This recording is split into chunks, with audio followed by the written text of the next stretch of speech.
നമസ്കാരം.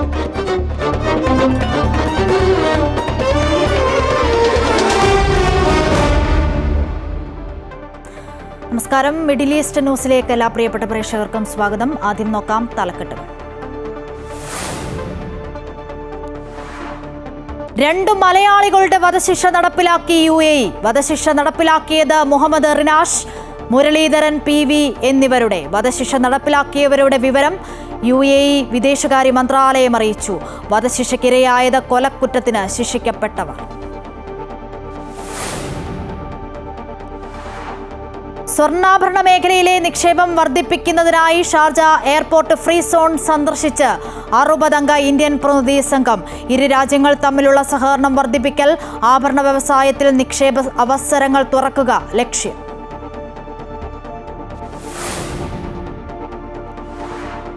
കുവൈറ്റിലെ സർക്കാർ സേവനങ്ങൾക്കുള്ള ഏകീകൃത സംവിധാനം സഹലാപ്പിന്റെ പ്രവർത്തനം ഇന്നു മുതൽ നിർത്തിവെക്കും. സാങ്കേതിക തകരാറിൽ നിരവധി പേർക്ക് സഹലാപ്പ് ഉപയോഗിക്കാൻ സാധിച്ചില്ല. സേവനം ഉടൻ പുനഃസ്ഥാപിക്കുമെന്ന് അധികൃതർ.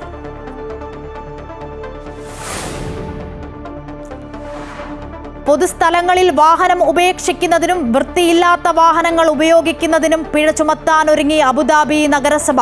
പൊടിപിടിച്ച വാഹനങ്ങൾ പൊതു ഇടങ്ങളിൽ നിർത്തിയിട്ടാൽ 500 ദിർഹം പിഴ. വാഹനങ്ങളോ വാഹന ഭാഗങ്ങളോ പൊതുസ്ഥലത്ത് ഉപേക്ഷിച്ചാൽ 1000 ദിർഹം പിഴ ചുമത്തും.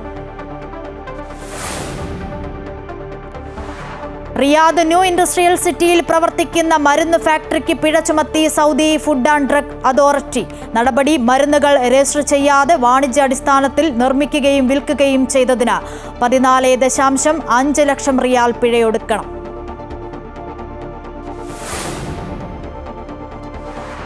സംസ്ഥാനത്തെ റാഗിംഗ് കേസുകളിൽ UGCയെ കക്ഷി ചേർക്കാൻ ഹൈക്കോടതി തീരുമാനം. റാഗിംഗ് കേസുകൾ പരിഗണിക്കാൻ രൂപീകരിച്ച പ്രത്യേക ബെഞ്ചിന്റേത്. താമരശ്ശേരിയിലെ ഷഹബാസിന്റെ കൊലപാതകത്തിൽ ഇൻസ്റ്റഗ്രാം ഗ്രൂപ്പുകളെക്കുറിച്ച് മെട്രയോട് വിവരങ്ങൾ തേടി അന്വേഷണ സംഘം.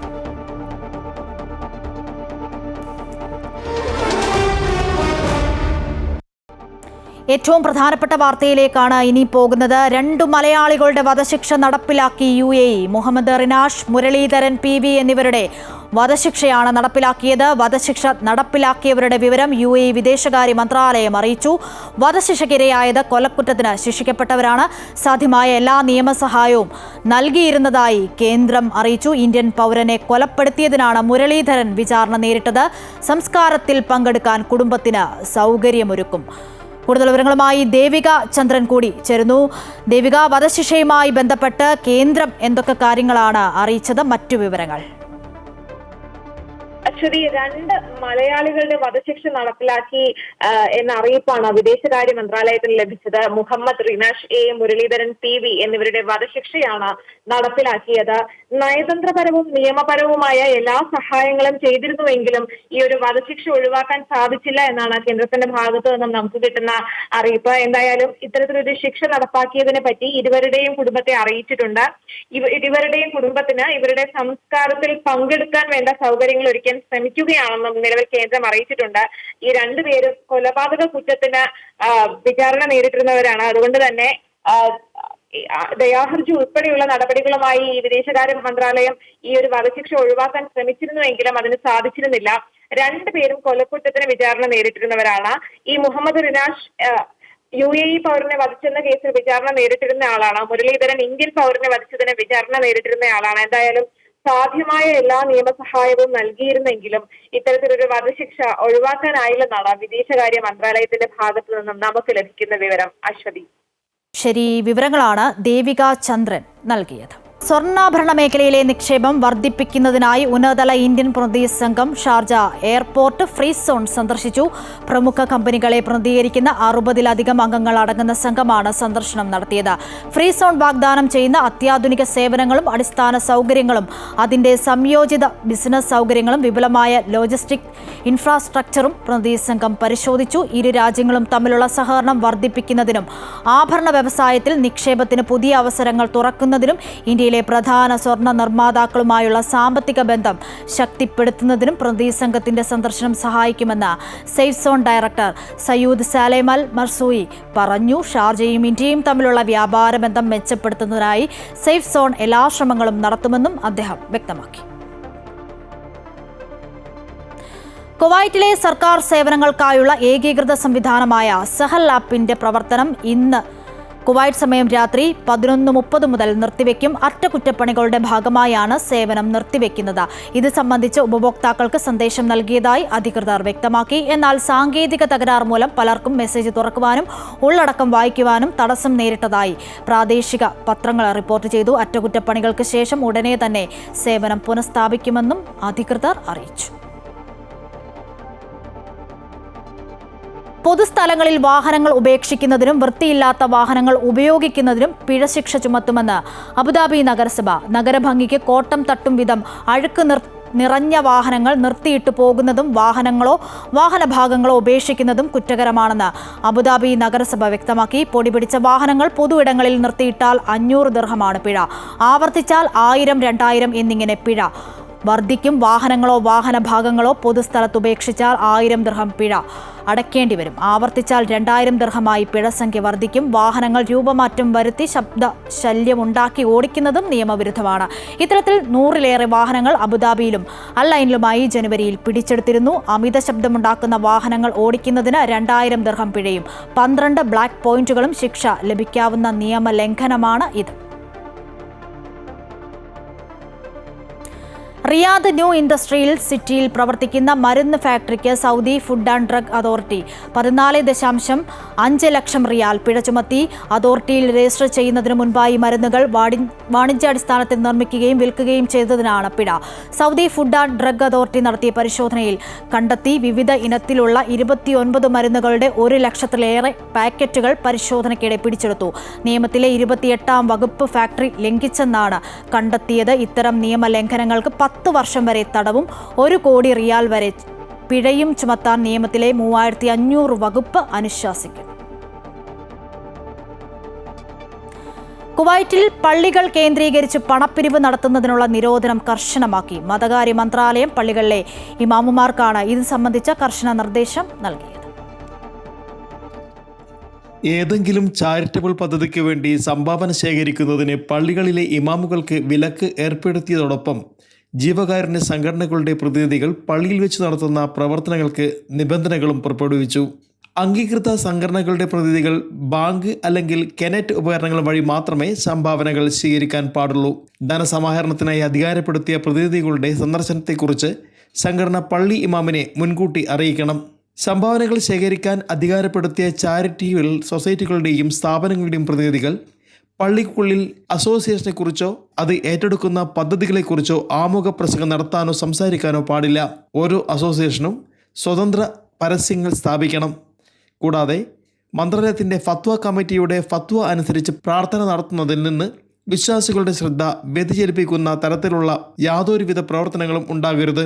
ഈ പരസ്യങ്ങൾക്ക് സാമൂഹിക കാര്യ മന്ത്രാലയത്തിൻ്റെ ലൈസൻസ് ഉണ്ടായിരിക്കണം. ഇതുമായി ബന്ധപ്പെട്ട് മന്ത്രാലയം അനുവദിച്ച ലൈസൻസിന് അനുസൃതമായി സാമൂഹിക കാര്യ മന്ത്രാലയം അധികാരപ്പെടുത്തിയ സംഘടനകൾ ഒഴികെ പള്ളികളുടെ ചുവരുകളിൽ പുറത്തുനിന്നോ അകത്തുനിന്നോ സംഭാവന ശേഖരിക്കാൻ ആഹ്വാനം ചെയ്യുന്ന പരസ്യങ്ങൾ സ്ഥാപിക്കരുത്. ചാരിറ്റബിൾ ഓർഗനൈസേഷനുകളുടെ പ്രതിനിധികൾ ഏതെങ്കിലും തരത്തിലുള്ള സംഭാവനകൾ പണമായി ശേഖരിക്കുന്നത് കർശനമായി നിരോധിച്ചിരിക്കുന്നു. ലംഘനമുണ്ടായാൽ ആ ലംഘനത്തെക്കുറിച്ച് സാമൂഹിക കാര്യ മന്ത്രാലയത്തെ അറിയിക്കണം. പള്ളികളിൽ പിഗ്ഗി ബാങ്കുകളും മണി ഇൻക്യുബേറ്ററുകളും സ്ഥാപിക്കുന്നത് കർശനമായി നിരോധിച്ചിരിക്കുന്നു. സംഘടനകളുടെ പ്രതിനിധികൾ ജോലിയുമായി ബന്ധപ്പെട്ട് പള്ളിക്കകത്ത് പ്രവേശിക്കുമ്പോൾ സാമൂഹികകാര്യ മന്ത്രാലയം നൽകുന്ന ഏകീകൃത ID കാർഡുകൾ ധരിക്കണം. പ്രഖ്യാപിത ഷെഡ്യൂളുകളും ഇതുമായി ബന്ധപ്പെട്ട് പുറപ്പെടുവിച്ച നിർദ്ദേശങ്ങളും പാലിച്ചുകൊണ്ടാണ് അംഗീകൃത അസോസിയേഷനുകളും ബോഡികളും പള്ളിയിൽ സംഭാവന സ്വീകരിക്കുന്നത് എങ്കിൽ അവരുടെ പ്രവർത്തനങ്ങൾ തടയാൻ പള്ളിയുടെ ഇമാമിന് അവകാശമുണ്ടായിരിക്കില്ല. ഏതെങ്കിലും ജീവകാരുണ്യ പദ്ധതികൾക്കായി സംഭാവനകൾ ശേഖരിക്കാനോ അല്ലെങ്കിൽ ഏതെങ്കിലും കക്ഷിയുടെ പ്രയോജനത്തിനായി ചാരിറ്റബിൾ പ്രൊജക്റ്റുകൾ സ്ഥാപിക്കുന്നതിനുള്ള അംഗീകാരം നൽകുവാനോ പള്ളികളിലെ ഇമാമുകൾക്ക് അധികാരം ഉണ്ടായിരിക്കില്ല. ഈ നിർദ്ദേശങ്ങൾക്ക് വിരുദ്ധമായി ഏതെങ്കിലും പ്രവർത്തനങ്ങൾ കണ്ടാൽ സഹൽ ആപ്പിലെ ഇസ്ലാമിക കാര്യ മന്ത്രാലയത്തിൻ്റെ മസ്ജിദ് സേവനങ്ങളുടെ വിഭാഗം വഴി പരാതി അറിയിക്കണം. സംഭാവനകൾ ശേഖരിക്കാൻ അധികാരമുള്ള ചാരിറ്റബിൾ ഓർഗനൈസേഷനുകളും സ്ഥാപനങ്ങളും പ്രത്യേക ഷെഡ്യൂൾ പാലിക്കണം. Anil K Nambiar, Amrita news, Kuwait. തദ്ദേശീയ ഉൽപ്പന്നങ്ങൾ പ്രോത്സാഹിപ്പിക്കുക എന്ന ലക്ഷ്യത്തോടെ UAE വ്യവസായ ആധുനിക സാങ്കേതിക വിദ്യാ മന്ത്രാലയം ഉമൽ ഖുവൈനിൽ market in the Emirates Ramadan market ആരംഭിച്ചു. ഈ വർഷം ഇയർ ഓഫ് കമ്മ്യൂണിറ്റിയായി ആചരിക്കുന്നതിന്റെ പശ്ചാത്തലത്തിലാണ് ഇത്തരമൊരു വിപണി ആരംഭിച്ചത്. Emirates council for rural development, ദേശീയ CSR fund, UAE food and beverage business group എന്നിവയുമായി ചേർന്ന് ഉമുൽ ഖുവൈൻ ചേംബർ ഓഫ് കൊമേഴ്സിന്റെ പിന്തുണയോടുകൂടിയാണ് റമദാൻ മാർക്കറ്റ് പ്രവർത്തിക്കുന്നത്. റമദാനുമായി ബന്ധപ്പെട്ട ഉൽപ്പന്നങ്ങൾ ഇവിടെ നിന്നും ഉപഭോക്താക്കൾക്ക് വാങ്ങാം. പ്രാദേശിക നിർമ്മാതാക്കളെയും ഉപഭോക്താക്കളെയും സഹായിക്കുന്ന ഈ മാർക്കറ്റ് റമദാനിലെ ആദ്യ 2 ആഴ്ചകളിൽ പ്രവർത്തിക്കും. വ്യാജ ഉൽപ്പന്നങ്ങൾ ഉപഭോക്താക്കളിൽ എത്തുന്നത് തടയാൻ നിർമ്മിത ബുദ്ധി സാങ്കേതിക വിദ്യ പ്രയോജനപ്പെടുത്താനൊരുങ്ങി UAE.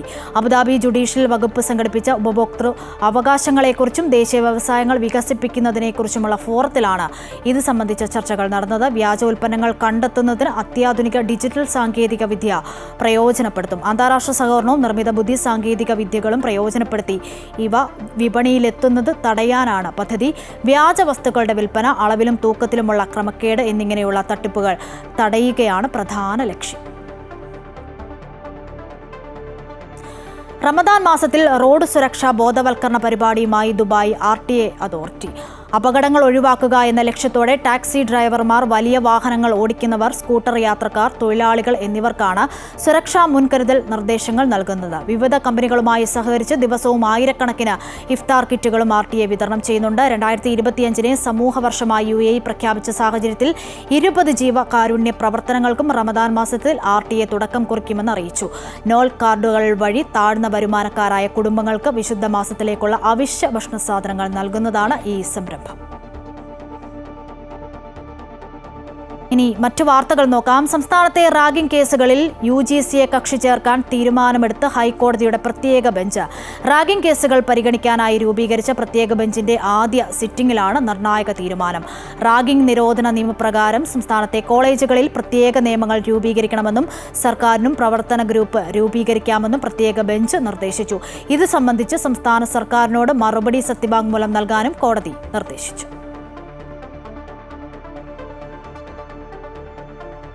ക്രിസ്മസ് ചോദ്യപേപ്പർ ചോർച്ചയുടെ ഉറവിടം കണ്ടെത്തി ക്രൈംബ്രാഞ്ച്. MS സൊല്യൂഷൻസിലെ അധ്യാപകന് ചോദ്യപേപ്പർ ചോർത്തി നൽകിയ മലപ്പുറത്തെ അൺഎയ്ഡഡ് സ്കൂളിലെ പ്യൂണിനെ അറസ്റ്റ് ചെയ്തു. മലപ്പുറം സ്വദേശി അബ്ദുൾ നാസറാണ് അറസ്റ്റിലായത്.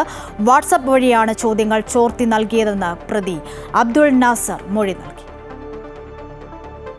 മലപ്പുറം മേൽമുറി അദ്ദീൻ ഹയർ സെക്കൻഡറി സ്കൂളിലെ പ്യൂണാണ് അറസ്റ്റിലായ പനങ്ങാങ്ങര സ്വദേശി അബ്ദുൾ നാസർ. അബ്ദുൾ നാസർ ജോലി ചെയ്യുന്ന സ്കൂളിലാണ് MS സൊല്യൂഷൻസിലെ അധ്യാപകൻ ഫഹദ് മുൻപ് പ്രധാനാധ്യാപകനായി ജോലി ചെയ്തിരുന്നത്. ഈ ബന്ധത്തിന്റെ പുറത്താണ് ചോദ്യപേപ്പർ ചോർത്തി നൽകിയതെന്ന് ക്രൈംബ്രാഞ്ച് SP KK മൊയ്തീൻകുട്ടി പറഞ്ഞു. പ്രതിയുടെ മൊബൈൽ ഫോണും അന്വേഷണ സംഘം കസ്റ്റഡിയിലെടുത്തു. ഇയാളുടെ ഫോൺ ഫോട്ടോ എടുത്ത് അയച്ചിരിക്കുകയാണ്, വാട്സപ്പ് വഴി അയച്ചിരിക്കുകയാണ്. ഫോൺ അതിനുശേഷം അയാൾ ഈ അയച്ചിരിക്കുന്ന മെസ്സേജുകളൊക്കെ ഫോട്ടോസൊക്കെ അയാൾ ഡിലീറ്റ് ചെയ്തായും കാണുന്നുണ്ട്. നേരത്തെ നമ്മൾ ഫഹദിനെ അറസ്റ്റ് ചെയ്തപ്പോൾ അവരുടെ ഫോൺ നോക്കിയപ്പോഴും അതുപോലെ തന്നെ അവരുടെ ഫോണുകളും ഫോർമാറ്റ് ചെയ്തതായി മനസ്സിലാക്കിയിട്ടുണ്ട്. അപ്പോൾ തെളിവ് നശിപ്പിക്കാനുള്ള ഭാഗമായിരുന്നു. ആ വകുപ്പ് കൂട്ടിച്ചേർക്കേണ്ടി വരും. ഇയാൾ കഴിഞ്ഞ വർഷവും പിന്നെ പ്രതിക്ക് കൊടുത്തായി പറഞ്ഞിട്ടുണ്ട്. കാരണം അയാൾ ഒരു ട്യൂഷൻ സെൻറ്റർ നടത്തുന്നുണ്ട്, അതിന് വേണ്ടിയായിരിക്കും. പക്ഷേ ഇതുപോലെയുള്ളൊരു യൂട്യൂബിൽ കൂടി പബ്ലിഷ് ചെയ്യുന്ന ഒരു രീതി നേരത്തെ ഉണ്ടായിരുന്നില്ലല്ലോ. 10ാം ക്ലാസ്സിലെ ഇംഗ്ലീഷ്, +1 പരീക്ഷയുടെ കണക്ക് എന്നീ ചോദ്യപേപ്പറുകളാണ് ചോർത്തിയത്. ഫിസിക്സ്, കെമിസ്ട്രി, ബയോളജി എന്നിവ ചോർത്തിയിരുന്നുവെങ്കിലും പ്രതിഷേധം ശക്തമായതോടെ യൂട്യൂബ് ചാനലിലൂടെ പുറത്തുവിട്ടിരുന്നില്ല. ചോദ്യപേപ്പർ ചോർച്ചയിൽ കൂടുതൽ പേർക്കും പങ്കുണ്ടോ എന്നും ക്രൈംബ്രാഞ്ച് പരിശോധിക്കുന്നുണ്ട്. കൂടുതൽ തെളിവെടുപ്പിനായി അടുത്ത ദിവസം തന്നെ അബ്ദുൾ നാസറിനെ കസ്റ്റഡിയിൽ വാങ്ങാൻ അപേക്ഷ നൽകുമെന്നും KK മൊയ്തീൻകുട്ടി പറഞ്ഞു. കേസിൽ നേരത്തെ അറസ്റ്റിലായ MS സൊല്യൂഷൻസിലെ അധ്യാപകരായ ഫഹദ്, ജിഷ്ണു എന്നിവർ റിമാൻഡിൽ തുടരുകയാണ്. മുഖ്യപ്രതിയായ MS സൊല്യൂഷൻ CEO ഷുഹൈബിന്റെ മുൻകൂർ ജാമ്യാപേക്ഷ ഹൈക്കോടതിയുടെ പരിഗണനയിലാണ്. അമൃത ന്യൂസ്, കോഴിക്കോട്. താമരശ്ശേരി ഷഹബാസ് വധക്കേസിൽ അന്വേഷണം ഊർജിതമാക്കി പോലീസ്. ഷഹബാസിനെതിരെ പ്രതികൾ ഇൻസ്റ്റഗ്രാം വഴി കൊലവിളി നടത്തിയതായി കണ്ടെത്തിയതോടെ പോലീസ് മെറ്റയോട് വിവരങ്ങൾ തേടി. ഷഹബാസ് ഉപയോഗിച്ച ഫോണും പോലീസ് കസ്റ്റഡിയിലെടുത്തു. അതേസമയം പ്രതികളെ പരീക്ഷ എഴുതിക്കരുതെന്നാവശ്യപ്പെട്ട് ജുവനൈൽ ജസ്റ്റിസ് ഹോമിന് മുൻപിൽ പ്രതിഷേധിച്ച KSU-MSF പ്രവർത്തകരെ പോലീസ് അറസ്റ്റ് ചെയ്ത് നീക്കി. പ്രതികളുടെ ഫോൺ പരിശോധനയിലാണ് പോലീസിന്റെ നിർണായക കണ്ടെത്തൽ.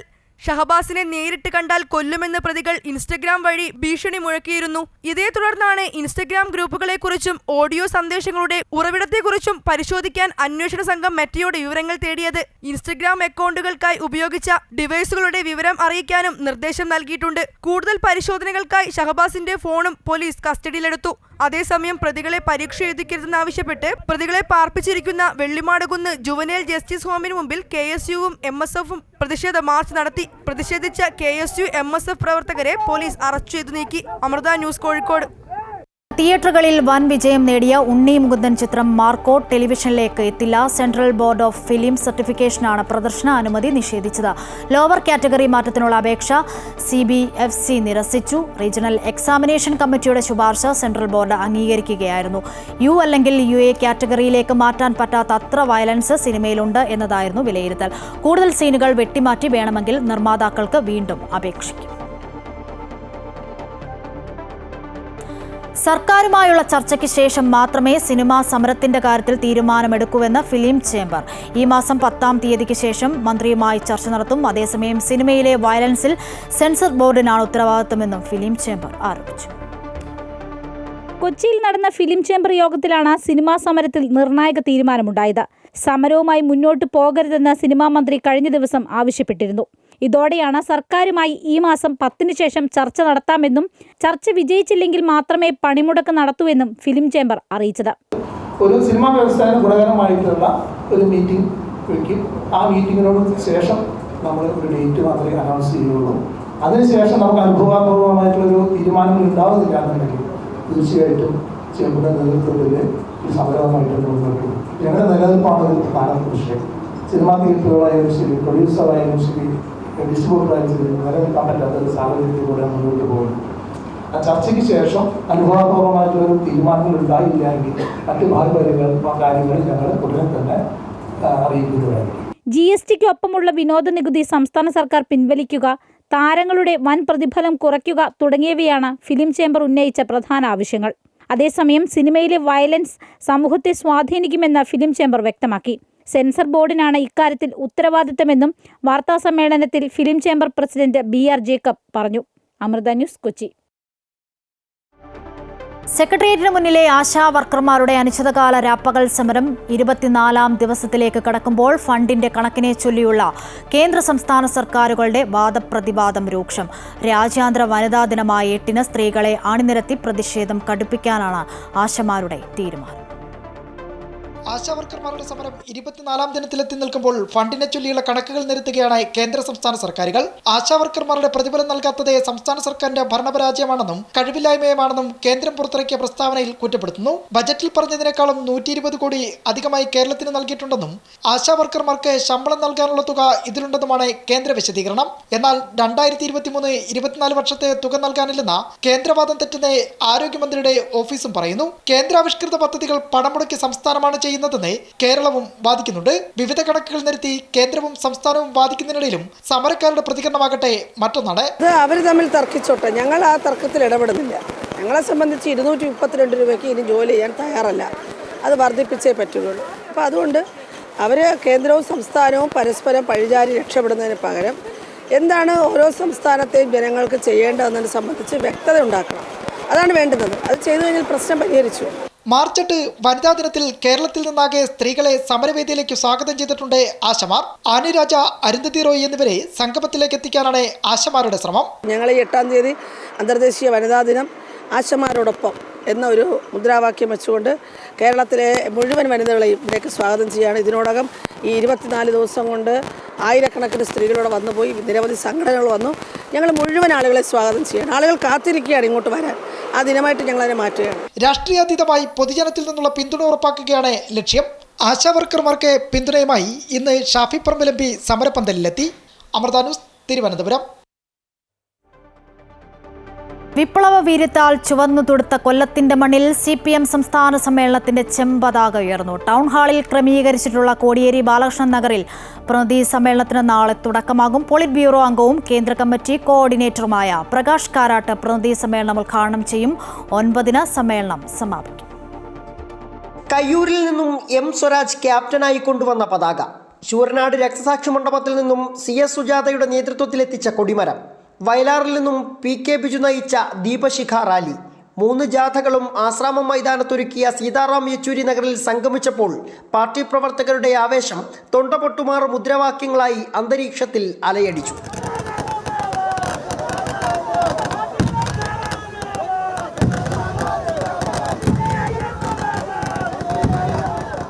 മുഖ്യമന്ത്രി പിണറായി വിജയന്റെയും പാർട്ടി സംസ്ഥാന സെക്രട്ടറി MV ഗോവിന്ദൻ അടക്കമുള്ള നേതാക്കളുടെയും സാന്നിധ്യത്തിൽ CPM കേന്ദ്ര കമ്മിറ്റി അംഗവും സംഘാടക സമിതി ചെയർമാനുമായ മന്ത്രി KN ബാലഗോപാൽ കൊടിമരത്തിൽ പതാക ഉയർത്തി.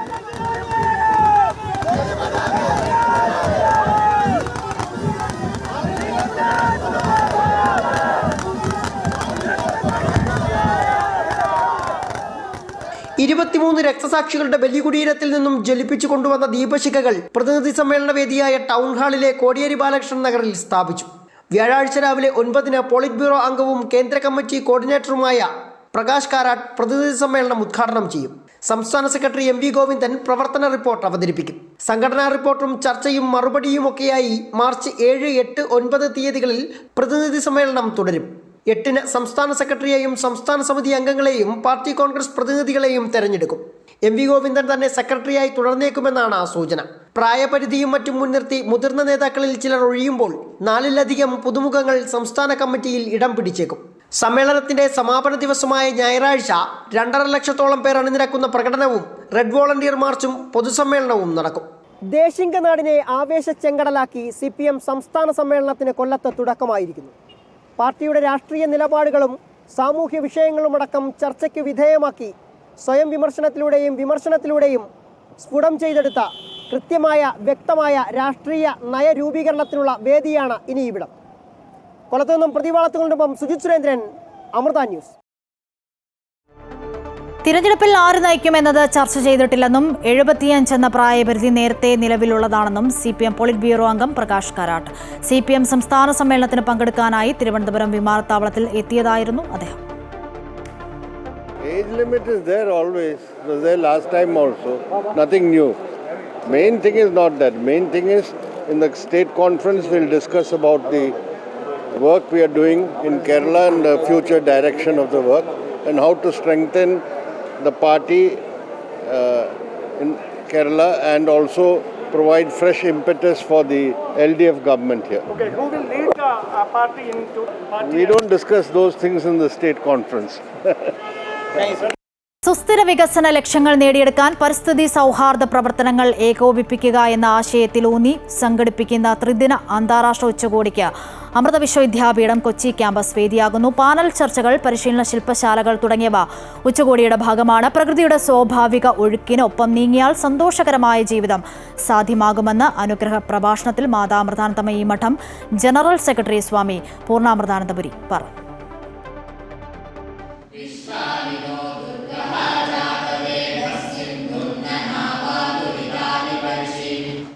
സുസ്ഥിര വികസന ലക്ഷ്യങ്ങൾ നേടിയെടുക്കാൻ പരിസ്ഥിതി സൗഹാർദ്ദ പ്രവർത്തനങ്ങൾ ഏകോപിപ്പിക്കുക എന്നതാണ് ത്രിദിന അന്താരാഷ്ട്ര ഉച്ചകോടിയുടെ ആശയം. Amrita school of arts, humanities and commerce വിദ്യാർത്ഥികൾ അവതരിപ്പിച്ച സ്വാഗത നൃത്തത്തോടെ ഉച്ചകോടിയുടെ ഉദ്ഘാടന ചടങ്ങുകൾ ആരംഭിച്ചു.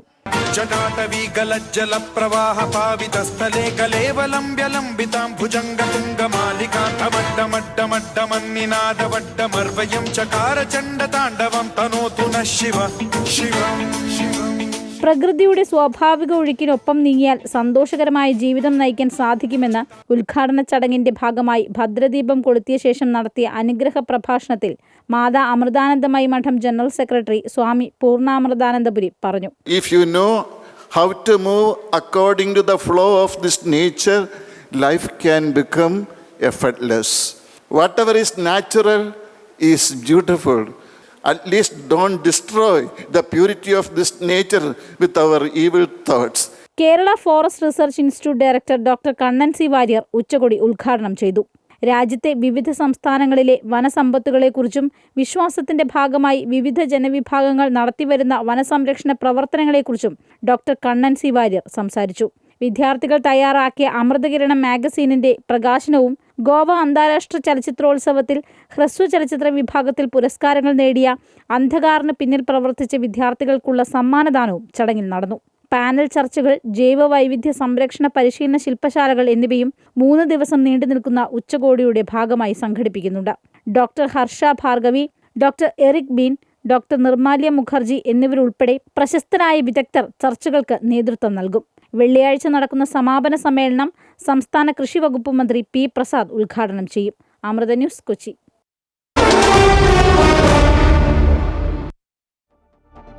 കായിക വാർത്തകൾ നോക്കാം. ICC ചാമ്പ്യൻ ട്രോഫി ക്രിക്കറ്റ് ഫൈനലിൽ ന്യൂസിലാൻഡ് ഇന്ത്യയുടെ എതിരാളികൾ. സെമി ഫൈനലിൽ ദക്ഷിണാഫ്രിക്കയെ 50 റൺസിനാണ് ന്യൂസിലാൻഡ് തോൽപ്പിച്ചത്. ന്യൂസിലാൻഡ് ഉയർത്തിയ 363 റൺസ് വിജയലക്ഷ്യം പിന്തുടർന്ന് ദക്ഷിണാഫ്രിക്കയ്ക്ക് 312 റൺസ് എടുക്കാനേ കഴിഞ്ഞുള്ളൂ. ഡേവിഡ് മില്ലർ സെഞ്ചുറി നേടി. രജിൻ രവീന്ദ്രയുടെയും കെയ്ൻ വില്യംസിന്റെയും സെഞ്ചുറികളാണ് ന്യൂസിലാൻഡിന് മികച്ച സ്കോർ സമ്മാനിച്ചത്. ഞായറാഴ്ചയാണ് ഫൈനൽ. ഇതോടെ ഈ വാർത്താ ബുള്ളറ്റിൻ പൂർണ്ണമാകുന്നു. നമസ്കാരം.